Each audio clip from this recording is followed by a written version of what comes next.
É até estranha a sensação de que, numa temporada tão cheia de animes bons, Boku no Hero Academia seja um dos grandes destaques com a sua sexta temporada. Não tô querendo ofender o anime, mas a gente sabe que, especialmente na última temporada, e nas últimas, vamos ser honestos, o anime perdeu bastante do seu brilho inicial, da estreia, da apresentação de personagens, uma história que, especialmente no anime, era recheada de muitos acontecimentos que só preenchiam tela, eram os famosos fillers, altos e baixos de história, de animação, pra gente finalmente chegar nesse arco que, desde o mangá, claro, a gente já sabia que prometia muito e tá entregando tudo.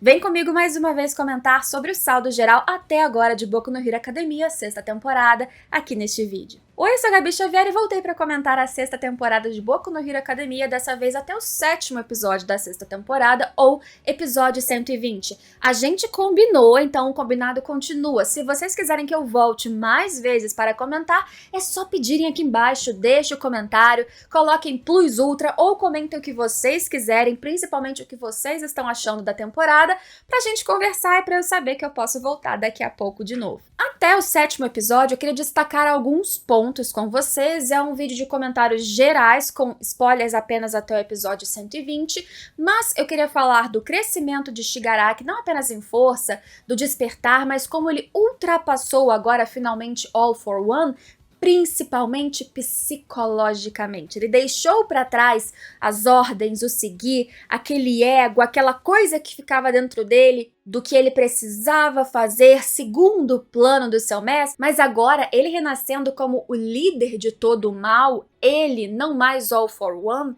ele precisa se bastar. Para você inspirar, para você liderar, você precisa ser dono de si mesmo. E foi a primeira vez nesse sétimo episódio, ou episódio 120, que ele virou essa chavinha.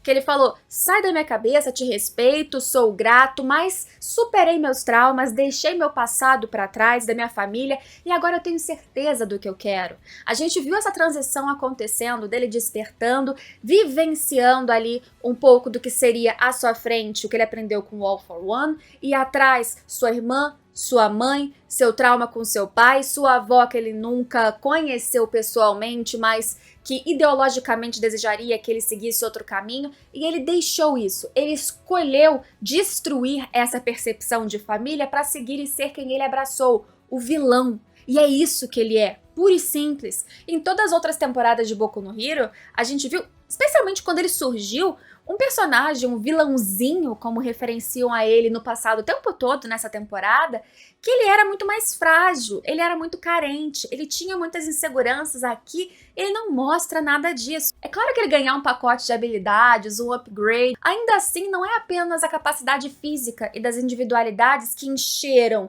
o seu peito e o deixaram cheio de segurança. Foi toda essa evolução dele entender a si mesmo e quem ele queria ser.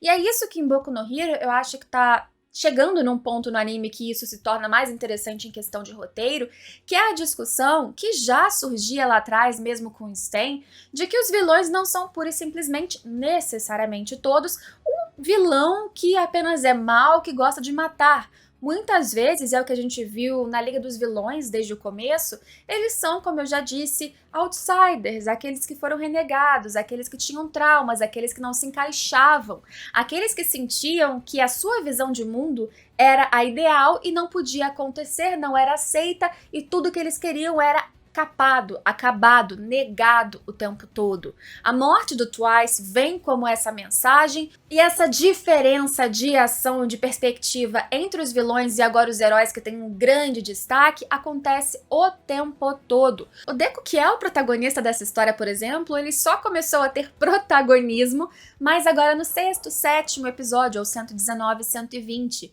Isso porque todos os outros heróis eram importantes e fundamentais para essa missão que, em tese, deveria parar o inimigo antes do ataque começar.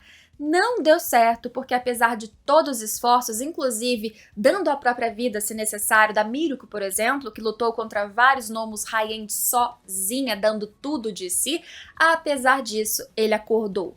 Apesar disso, apesar de não completo, apesar de não ser da forma perfeita que desejariam, o Shigaraki surgiu e, como eu disse, teve essa transição psicológica dele acordando e escolhendo quem ele seria, e ele está perigosíssimo. A sua individualidade não precisa apenas de um toque direto, na verdade existe uma reação em cadeia, que se ele encosta aqui, isso vai destruindo, dissolvendo tudo que está encostado e aquilo vira uma destruição absurda. E por isso que nesses episódios é muito importante eles apagarem com o Eraserhead essa individualidade do Shigaraki. A força física dele também é absurda.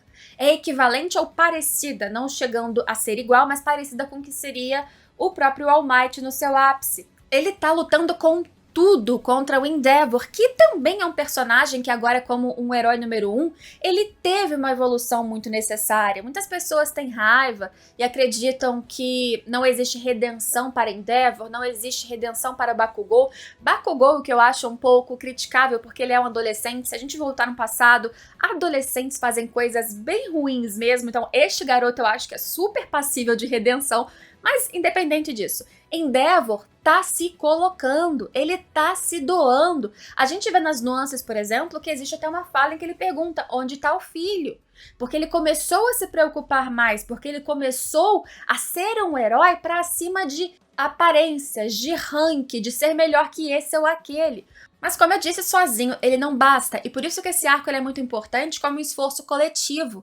E eu acho muito bom que ele coloca lado a lado exatamente heróis e vilões na forma de agir. Porque os heróis num grupo como um todo, dos heróis profissionais aos alunos, eles estão articulados como um. São frentes diferentes, é ataque, é retaguarda, são 2 pontos, é hospital, é ali na base deles, é tirando, evacuando as pessoas da cidade, mas eles estão atrelados, eles estão articulados para um único plano, um macro objetivo. Os vilões são mais fragmentados em grupos diferentes, em objetivos diferentes, mais egoístas, menos egoístas, não tão articulados em passos. E é por isso que uma figura agora como Shigaraki surgindo como um líder por si só, sem precisar de amarras ou alguém o empurrando e dizendo o que fazer, isso é muito importante para os vilões, porque eles precisam de uma liderança, eles precisam, tal como os heróis, tal como que a gente vê. Heróis que, aliás, também trazem nesse arco esse balanço, esse paralelo entre mestres e estudantes, diferente do que está acontecendo com o próprio Shigaraki, em que ele está ultrapassando psicologicamente o seu mestre. Esses alunos e mestres da UA, por exemplo, eles têm uma união, eles têm um respeito, eles têm uma parceria, uma proteção e uma confiança um no outro. Não é um passando por cima, um precisando superar ou ser melhor, é um trabalhando junto com o outro. No último episódio, quando a Midnight ela vê que ela não dá conta, por exemplo, do vilão gigante que acabou de surgir, o Maquia, e os seus alunos são a única oportunidade ou uma grande oportunidade de freá-lo, produzindo anestésicos e conseguindo pará-lo, já que a força física não seria suficiente em qualquer um dos heróis ali para impedir que ele chegasse na batalha e piorasse a situação, ela confia. Ela liga para Momo, ela dá um aval, e não só dela fazer certa coisa, mas dela decidir. Dela saber como fazer, se sozinha, se dando para outros heróis, se seguindo em frente para ela tomar as próprias decisões, analisando o que está acontecendo, o cenário geral. E a Momo, através de todos os seus ensinamentos, através de tudo que ela viveu, experimentou e viu outros heróis e professores fazendo, ela sabe, por exemplo, que ela não pode dar as costas e correr. Ela sabe que como heroína, como todos esses heróis estão fazendo, o dever deles é seguir em frente e parar o vilão enquanto eles puderem. Até então eles estavam na retaguarda, mas a partir do momento em que a situação mudou, em que a coisa se inverteu, eles precisam agir. E é exatamente esse gatilho que a gente vê acontecendo, sem falar, é claro, no próprio Deku, com o Bakugou do lado. Eu acho muito interessante, eu realmente sou uma dessas pessoas que não falam mal do Bakugou, eu acho que ele tem a sua maneira, a sua forma de proteger o Deku, de estar ao lado dele, de ajudar, mesmo que diga que é por egoísmo. Ele sabe da importância do One for All, ele utiliza o One for All e a figura do Deku também para se impulsionar e ser cada vez melhor, não de uma forma necessariamente tóxica. Para o mundo dos heróis é bom que ele tente ser cada vez mais forte, ele vai se impulsionando e tentando acompanhar. Até esse momento ele consegue, mas o Deku precisa avançar ainda mais pra ter a chance de parar o Shigaraki, porque na batalha que a gente viu até esses episódios, que tá lindíssimo, tá incrível, eu acho que a direção de Boku no Hero aqui não tem tantos altos e baixos como a gente viu em outras temporadas, que sofriam muito, especialmente pela produção simultânea com o filme, que geralmente grande parte ou a melhor parte da equipe e recursos iam pra lá e o anime ficava capenga em certo ponto. Aqui a gente tem boas sequências, boa direção, como eu disse, boa trilha sonora, bons momentos e tá acontecendo também com agora o maior protagonismo do Deku, mas a coisa tá só começando. A coisa tá só esquentando. É aluno protegendo o professor, tentando bater o vilão, vários outros gnomos que foram os Nia High-End, que são mais fortes, porém ainda não pensantes, sozinhos, né? Aparecendo, portanto, heróis mais impossibilitados de lutar contra esses vilões. A situação tá caótica.